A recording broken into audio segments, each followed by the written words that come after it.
بسم اللہ الرحمن الرحیم۔ نبی کریم صلی اللہ علیہ وسلم کا ارشاد گرامی ہے، اللہ کے نزدیک پسندیدہ جگہ مسجد ہے، اور اپنے قریب المرء لوگوں کو لا الہ الا اللہ کی تلقین کیا کرو۔ تم میں سب سے بہتر وہ ہے جو قرآن پڑھتا ہے اور پڑھاتا ہے۔ سورہ قل هو اللہ احد 1/3 قرآن کے برابر اجر رکھتی ہے۔ دین سراسر خواہی کا نام ہے۔ ہر نیک بات صدقہ ہے۔ میں ٹیک لگا کر کھانا پسند نہیں کرتا۔ موذن قیامت کے دن لمبی گردن والے ہوں گے۔ اپنی عزت کی وجہ سے راستوں پر بیٹھنے سے بچو۔ زمانے کو گالی نہ دو۔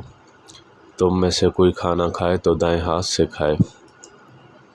اللہ تعالی ہم سب کو عمل کرنے کی توفیق عطا فرمائے۔ وآخر دعوانا ان الحمد للہ رب العالمین۔